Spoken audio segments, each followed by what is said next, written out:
Welcome to today's Conversatio podcast. I'm Dr. Ron Thomas, Associate Professor of Theology at Belmont Abbey College. Welcome today.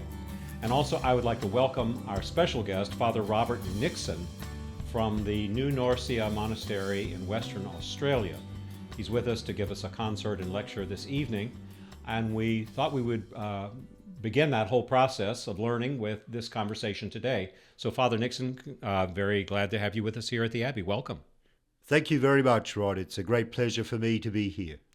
Before we started taping, we were talking about our common interest in Benedictine education, the connection between the love of God and the love of learning. And I was finding out more about the specific charism or the specific activity of your monastery, but I'd love to hear more about that. Well, Ron, Benedictine monasteries have been, since their very inception, centers of learning. One of the key phrases which Saint Benedict uses in his rule to describe monastic life is a school of the Lord's service.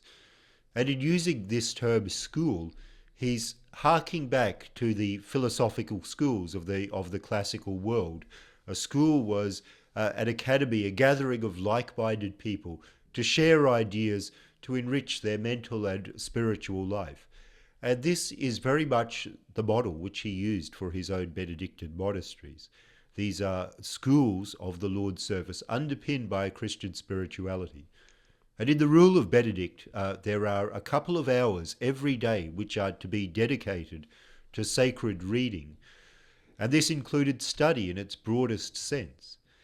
So Benedictine monasteries functioned as centers of learning throughout the entire Middle Ages. One of the main roles of Benedictine monasteries was the transmission of literature. Before the invention of the printing press, monasteries were occupied with copying of books, manuscripts by hand. If a family wanted their son or daughter to learn to read and write, they would generally send them to a Benedictine monastery for a few years to master this skill. And of course, throughout the Middle Ages, reading and writing meant reading and writing in the Latin language.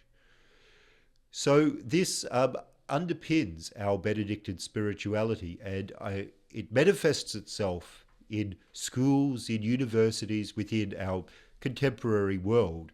And I've often been struck as a person whose current life is in monasticism, whose previous life was in the academic world, that the greatest scholars often have something of the monk about them. And conversely, amongst monks, scholarship, study, the love of learning is a vital part of our charism. Our own particular monastery was established by Spanish monks in the Western Australian outback back in 1846. This was very early. It makes us the oldest continually existing religious community in Australia, and we were founded only about 15 years after the foundation of the colony of Western Australia itself. So our founding monk, Rosendo Salvado, he came from Spain. He found his own monastery closed down by the revolutionary governments in Spain at that time, and he had a mission to transmit the Catholic faith. But in a way, this wasn't his, although this was his kind of ultimate imperative, on a practical level, his first step was to try to teach the indigenous people the skills they needed to adapt to Western civilization, which he realized was inevitably going to encroach upon their traditional lives at that stage. So from the very beginning, our monastery has focused on the education of particularly the indigenous people, of teaching them what they needed to know and reading, writing, above all giving them entrance into Western culture. So this educational imperative was something very important, and one of the distinctive features of our founder, Rosendo Salvado, was he didn't see it as a matter of stamping out the indigenous culture and language, as many did. In fact, he took the greatest care to record the riches and treasures of the native culture, to compile a dictionary of their language and so forth, to make sure that they continued to follow as many of their traditional laws and customs as possible. At the same time, he was teaching them the English language, the Spanish language, the Latin language, and with a remarkable degree of success, I think, which perhaps was unique in the Australian missionary experience. One of the things which he greatly believed in was the power of music to transmit culture and knowledge. And many of the earlier settlers back in the 19th century were absolutely astonished to find that there were indigenous string and brass ensembles, something which most of the other missionaries hadn't even tried. They had assumed it would be completely impossible to do anything like that. Oh, that's a fascinating story. I'm impressed by the early founding of your community too. You were founded, I think, about 30 years before Belmont Abbey was. We were founded in 1876, and we think that we're old, but you reach earlier than we do.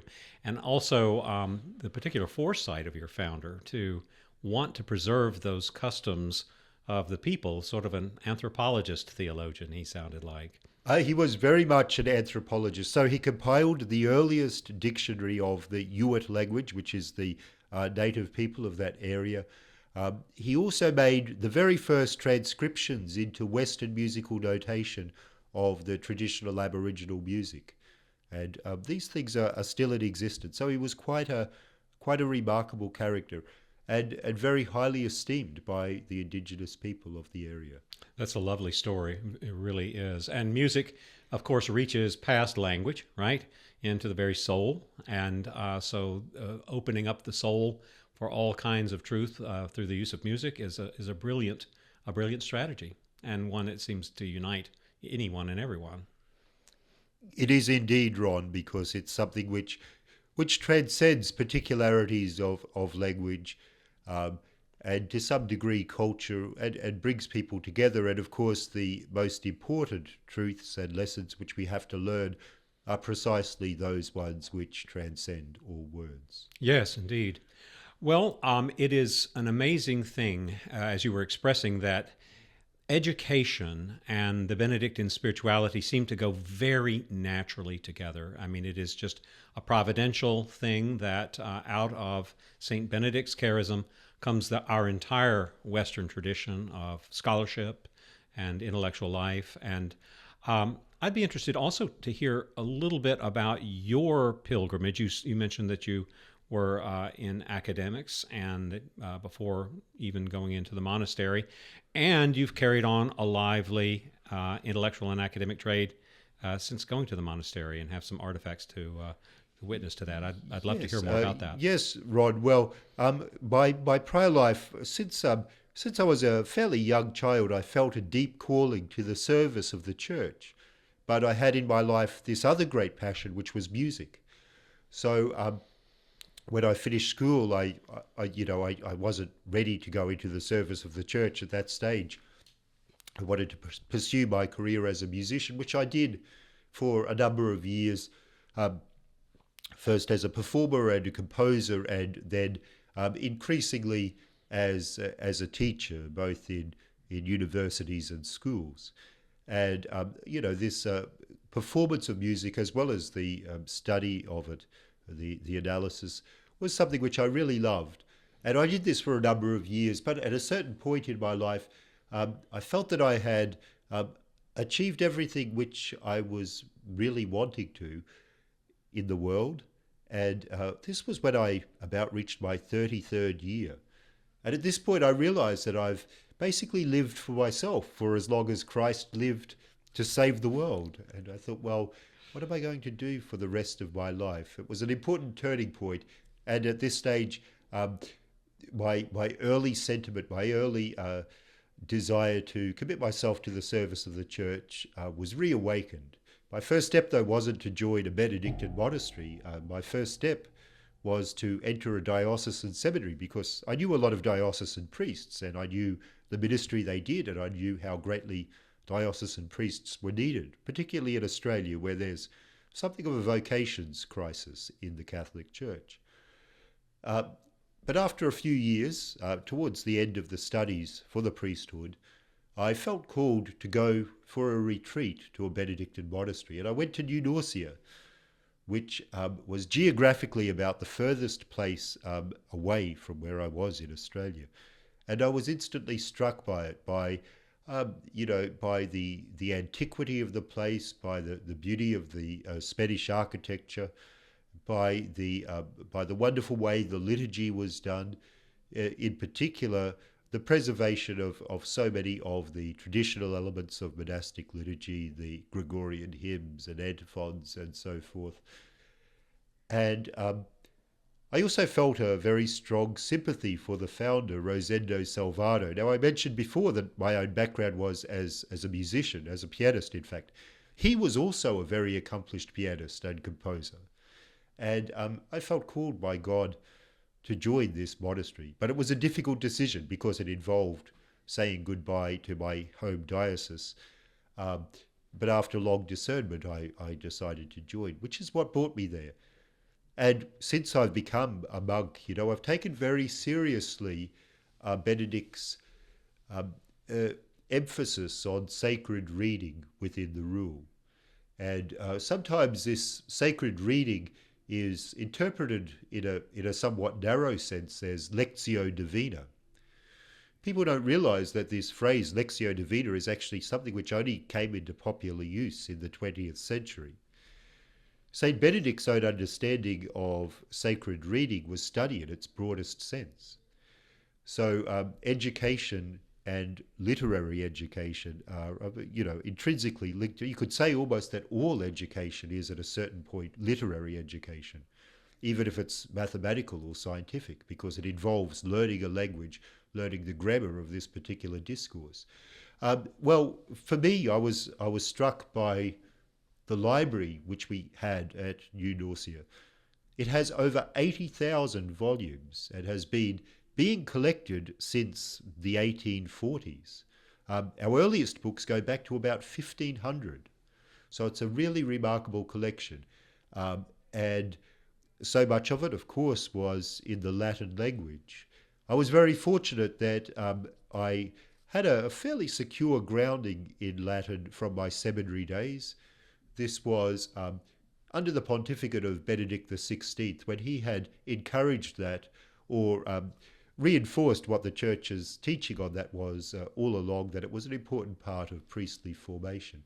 So I immersed myself in the writings of the saints, in particular the monastic saints, and I took such a great pleasure in this. And I realized that there are so many treasures within this immense corpus of literature that I felt called to share them with the contemporary reading public. And I worked through a number of translations and then came across Tan Publishing here in North Carolina. And I was very delighted that they were happy, very enthusiastic about cooperating with this project of bringing to light these undiscovered treasures, which now form the Tan Resurrection book series. That is a lovely idea. So these are books that really have not seen English translation before. That's absolutely correct, Ron. Mm-hmm. And this surprises some people. When they hear that works by saints like St. Ambrose, St. Anselm, and so forth have never been translated. But in fact, there's works even by Thomas Aquinas and St. Bonaventure, which have still to be translated into English. So there really is a huge corpus of Latin literature. And the imperative to translate it didn't really exist until about 100 years ago. Because in previous centuries, educated readers, the kind of readers who would want to read this type of thing, generally could read Latin. Yes, yes. Well, it's a different world. And in one sense, it's good that you might have a wider reading public for these translations than was, present when everybody was simply reading Latin. It's a kind of democratization, I guess, but let's hope it's a good one. Sounds like you really have an amazing future ahead of you, because I suspect there are more works from where these came from, right?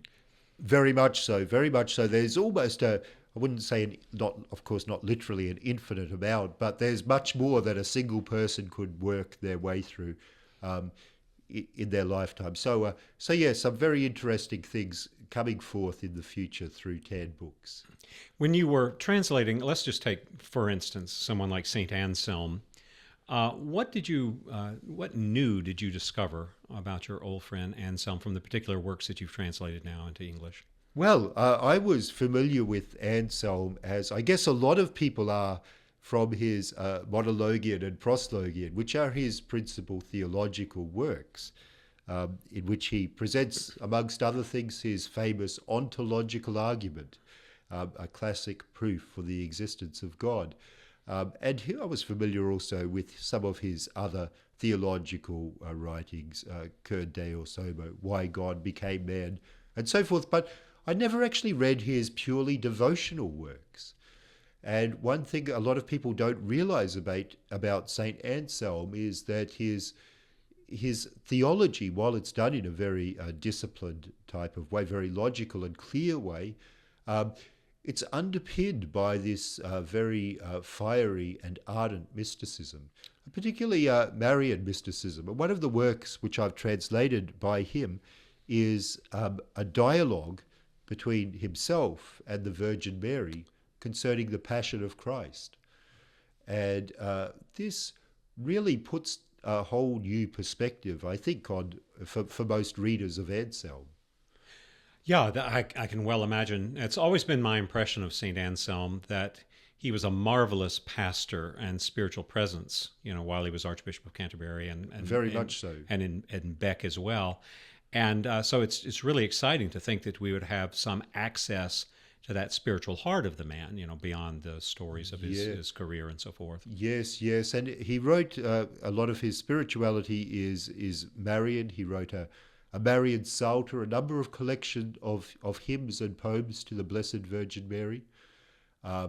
So he's a absolutely fantastic author. Another work of his which is out at the moment is entitled The Glories of Heaven. The original Latin title was The Beatitude of the Celestial Homeland, but that's obviously a little bit cumbersome. And in this one, he talks about what it's going to be like in heaven. He begins by giving the traditional idea that it's beyond anything we could conceive, but then he's asked for more details, and then thinks, well, let's systematically think about everything which the human heart desires and considers to be good, and extrapolate it to its greatest possible degree to get a sense of what it's going to be like in the kingdom of heaven.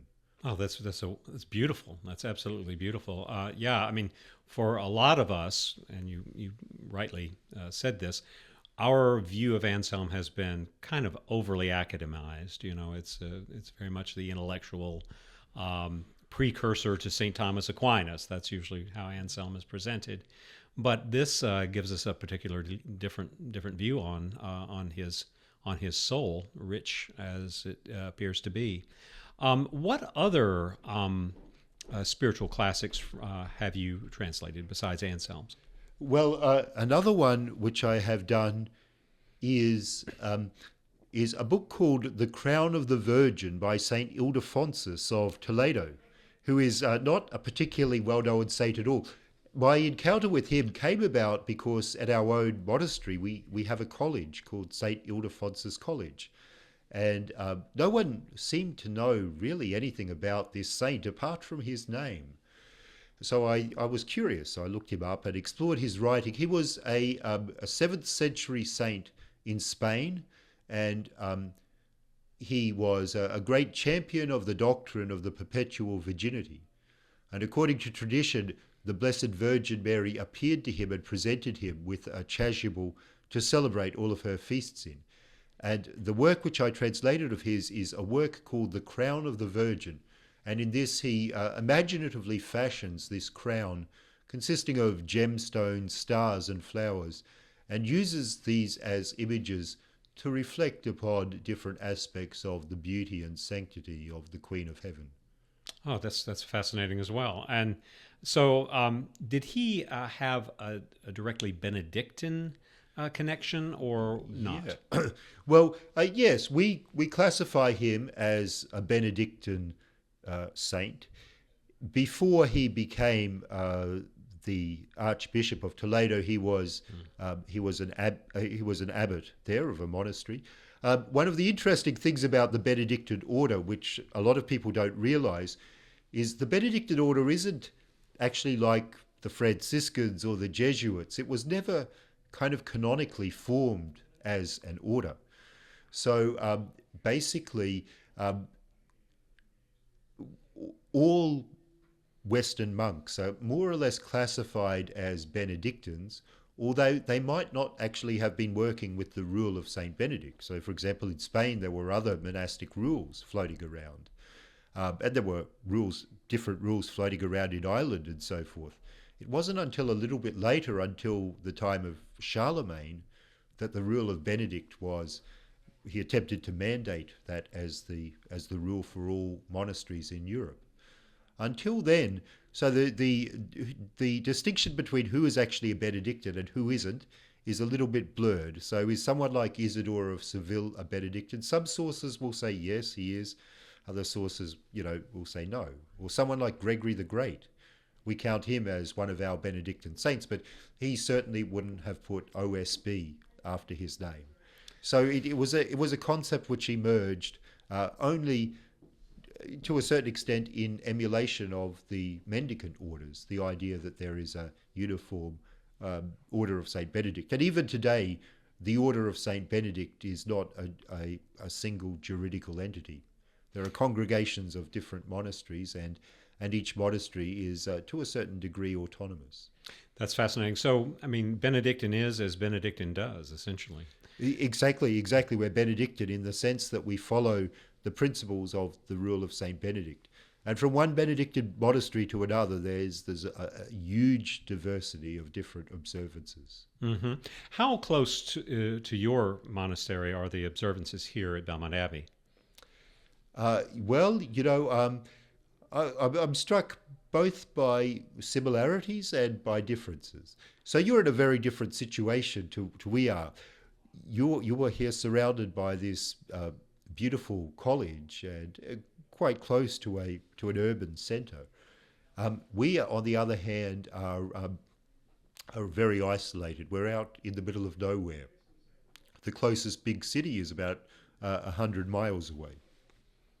And we don't have anything like schools or universities operating there at the moment.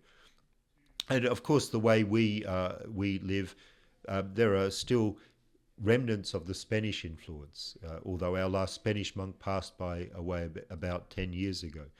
So there's a certain spiritual communion that we're all endeavouring to live the same vocation. But of course, the details of the way we do things are a little bit different here and there. Yeah, certainly. And these differences are actually very enlightening because it's how communities grow and develop. Yeah. Of course, you know that in the United States, there was a good deal of reliance on Benedictine communities to provide the education, right, for Catholic, especially immigrants and so forth. And that's been part of our distinctive history and sort of explains, as you notated, the college built around our monastery. I often wonder, in contradistinction to your monastery, whether our monks sometimes find that they don't have the silence and the solitude that they might desire in order to pursue their monastic vocation. Yeah, very much. And I think that's an experience of a lot of monks, because people often, they feel called to the monastic vocation with this desire for silence and solitude, and then they find that there are ministerial calls upon them. And this actually was the experience of a lot of great Benedictine saints throughout history. One of the things which St. Gregory the Great often complained about, that after he'd been elected Pope, he lost his opportunities for personal prayer, for meditation. And certainly Boniface, the apostle of the Germans, was a Benedictine monk and was thrust into missionary activity. The same with our own founder. He found himself in the part of the world where he wouldn't expect. I would suggest that this is actually quite a healthy tension to have, because it is a case of God calling us to these ministries. And it's always good if our desire to pray exceeds the amount of time we actually do pray. So if when we finish praying, we feel, I wish I had more of this, that's actually a good thing, because it represents ultimately our desire for our celestial homeland, which is never perfectly fulfilled in this world. So the balance between ministerial work and the contemplative life, I think, is by its nature one which never sits quite perfectly. But then in this fallen world, nothing really ever sits quite perfectly. And that really is the way it should be, because it's a reminder that we're only pilgrims here. Yeah, terrific point. Yeah, so the whole tension of those things provides one with a constant reminder, right? Yeah, and we find it in the life of Christ himself, often when he would go off into the solitude, and then he would find himself that the crowds had followed, and he was called to the ministry of evangelization instead. Absolutely, right. Well, that is, of course, I think one of the hidden charisms of the Benedictine way is evangelization. As I've often said to my students, the Benedictines didn't find others, others found them. But it was always like a magnet, right, for people's attention. And the Benedictines were able to do a kind of situated, powerful evangelization to populations around them everywhere they went. Yeah, and that's reflected in our charism of stability. And I think that is the case with Benedictine schools and universities, which spring up around monasteries.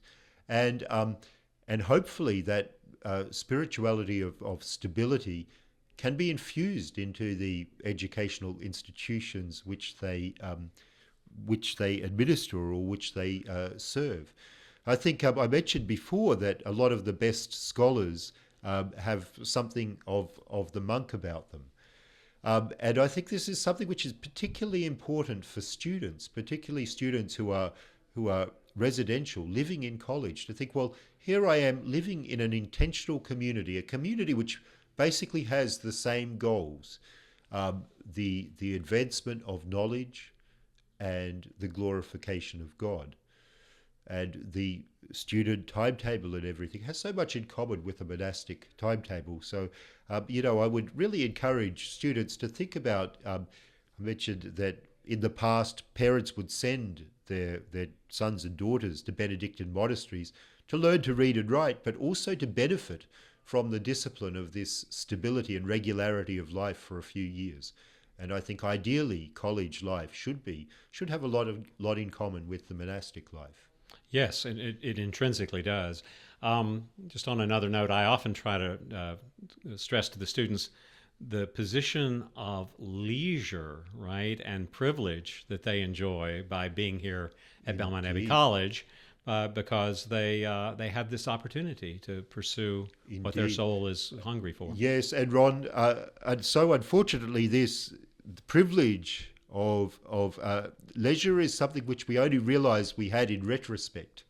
That we look back in our future lives when they become busy with either family or work and so forth, and you long for the days when you had free mornings, free afternoons, to do nothing but browse through a library, to do some reading or reflection or artwork or whatever it is.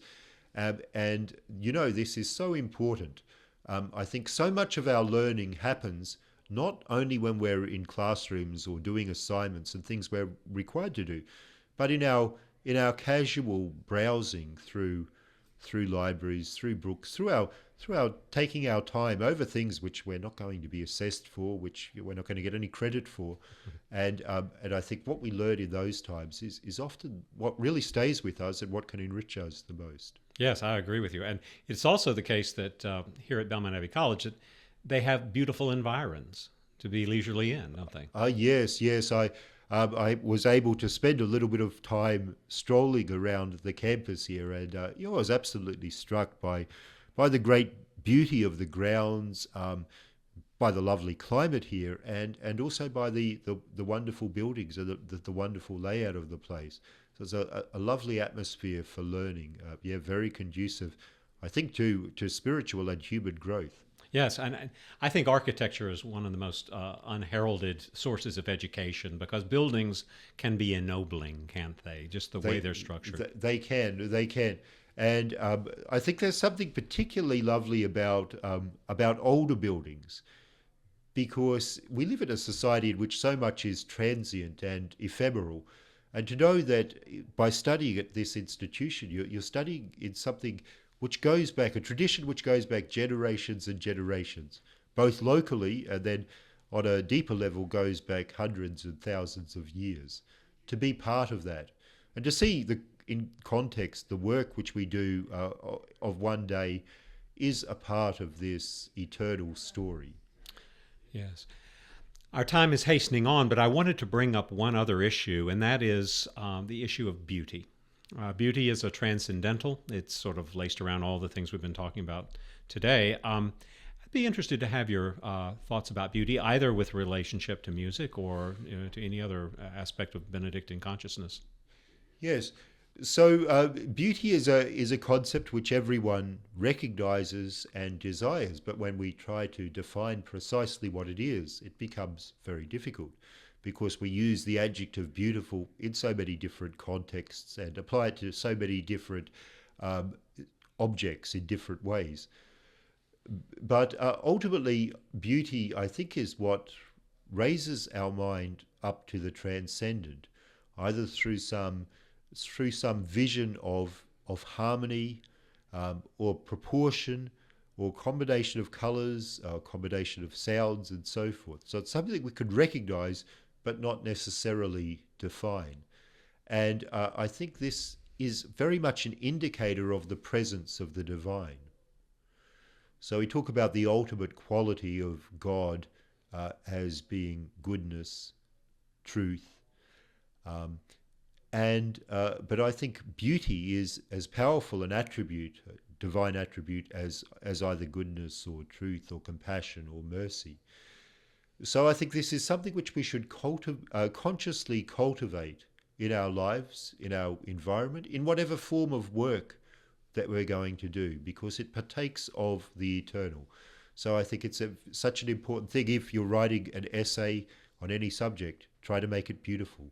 Whatever you do, try to make it beautiful, because this taps into God himself, into the eternal glory. Yes, a home, a garden, anything that you would undertake could be made beautiful. Indeed. And thus sort of offer a passive kind of glorification of God. Indeed, yeah. And this beauty isn't a synonym for nice. It can take a multitude of different forms.